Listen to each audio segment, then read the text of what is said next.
আসসালামু আলাইকুম, শেয়ার হাসান আপনাকে আজকের ভিডিওতে স্বাগত জানাচ্ছি। আজকে 3 আগস্ট 2025। আজকের বাজার পর্যালোচনা এবং কয়েকটি গুরুত্বপূর্ণ নিউজ নিয়ে আপনার সঙ্গে হাজির হলাম।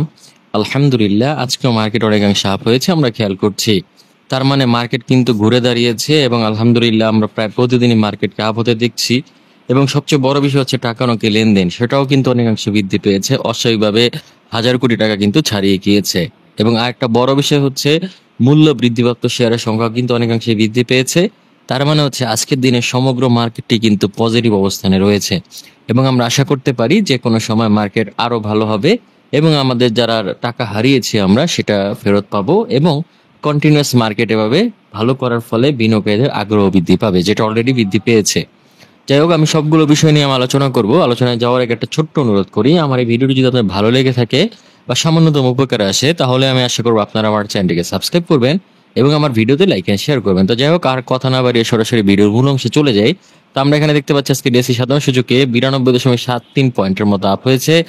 এছাড়াও ডিএসসি 30 সূচক আমরা দেখতে পাচ্ছি এখানে আপ হয়েছে 36.11 পয়েন্টের মতো এবং ডিএসসি সরিয়া সূচক আমরা দেখতে পাচ্ছি 22.95 পয়েন্টের মতো আপ হয়েছে।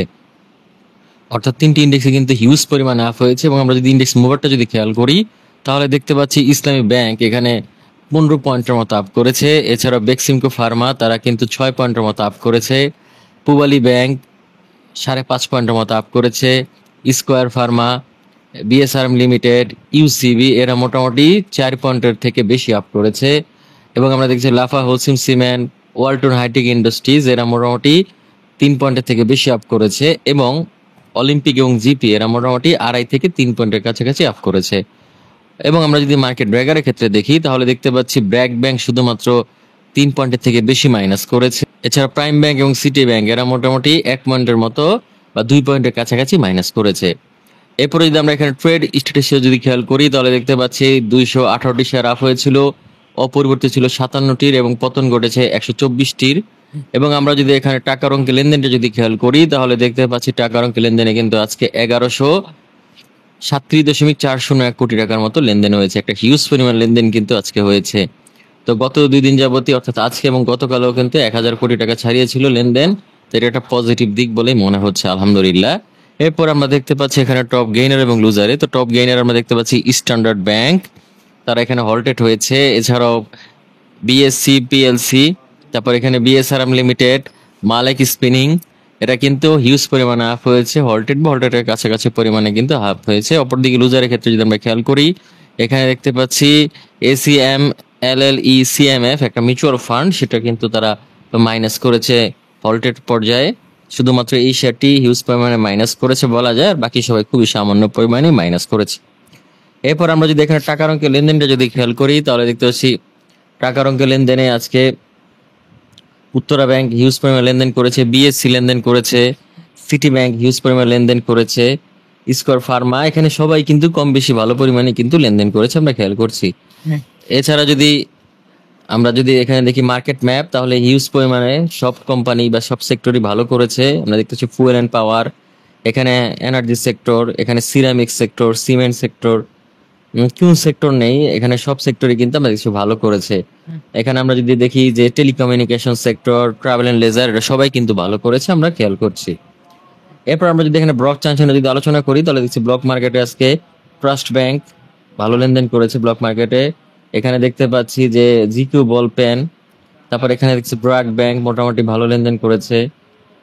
এরপর আমরা যদি খেয়াল করি এখানে ডোমিনেজ স্টিল এটাও কিন্তু ভালো লেনদেন করেছে মোটামুটি বলা যায়। এছাড়াও বিএসসিও কিন্তু মোটামুটি ভালো লেনদেন করেছে বলা যায়। তো যাই হোক, এই ছিল মোটামুটি এক নজরে বাজার অবস্থা। তো এখন আমরা চলে যাবো কয়েকটি গুরুত্বপূর্ণ নিউজে। তো প্রথম আমরা যে নিউজটি নিয়ে আলোচনা করব সেটি হচ্ছে সূচক লেনদেনে শেয়ার বাজারে নতুন মাইল ফলক। তো আমরা দেখতে পাচ্ছি আজকে সূচক এবং লেনদেনে মাইল ফলক রচিত হয়েছে দীর্ঘ অনেক দিন পরে। সেই পতিত আওয়ামী লীগ সরকার যখন চলে গিয়েছিল তারপরে মার্কেটের একটা ভালো অবস্থান আমরা খেয়াল করেছিলাম।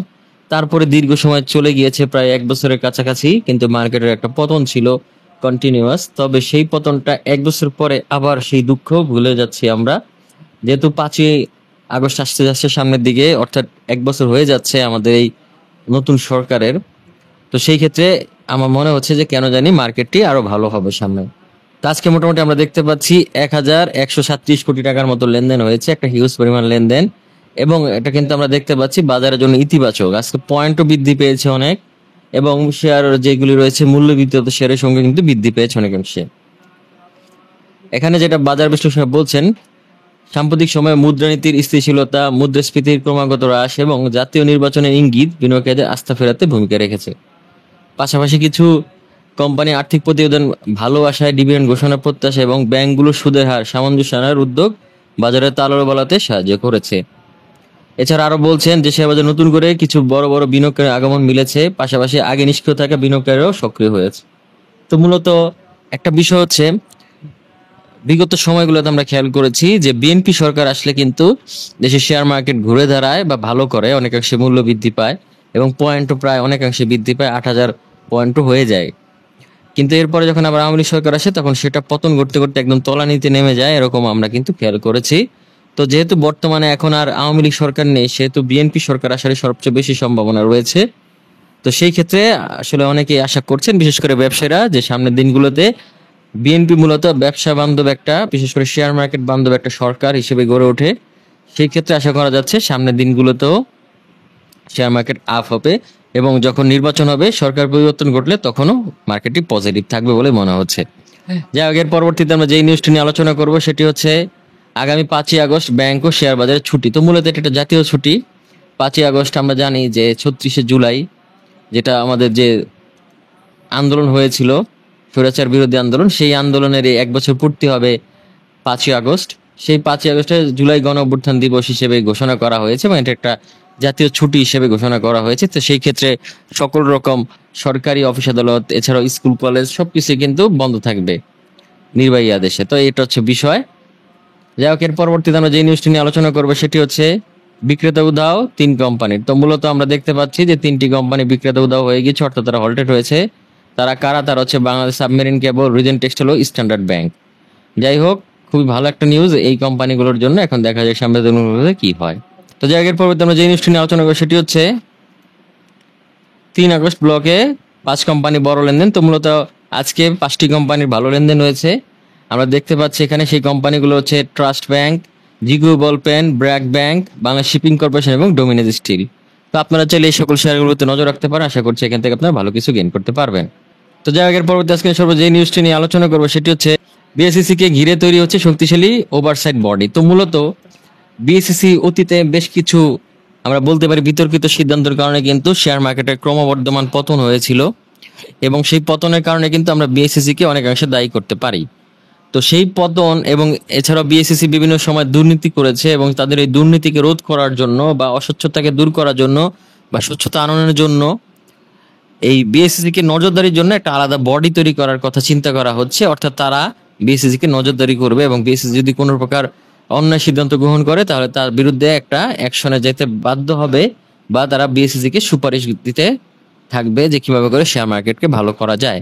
তো এই ধরনের একটি বডি আসলে থাকা দরকার বলে আমি মনে করি, কারণ দেখা গেছে একটাই মাত্র যদি বডি থাকে, অর্থাৎ নিয়ন্ত্রণ সংস্থা যদি একটাই থাকে, তো সেই ক্ষেত্রে দেখা যাবে যে তারা একটা স্বৈরাচারী মনোভাবে বা সিদ্ধান্ত ওরকম ভাবে নিতে পারে। তো সেই ক্ষেত্রে দেখা যাবে যে অনেকাংশে ক্ষতিগ্রস্ত হতে পারে বিনিয়োগকারীরা তাদের ভুল সিদ্ধান্তের কারণে।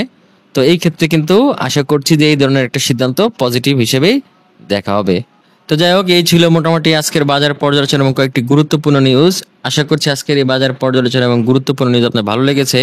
যদি আমার এই ভিডিওটি আপনার ভালো লেগে থাকে বা সামান্য উপকার আসে, তাহলে আমি আশা করি আপনারা আমার চ্যানেলটিকে সাবস্ক্রাইব করবেন এবং আমার ভিডিওতে লাইক এন্ড শেয়ার করবেন। তো যাই হোক, আজকে আর বেশি একটা কথা বাড়াবো না, সেখানে বিদায় নিচ্ছি। আগামীতে দেখা হবে নতুন কোনো ভিডিও নিয়ে। সেই পর্যন্ত আল্লাহ হাফেজ, আসসালামু আলাইকুম।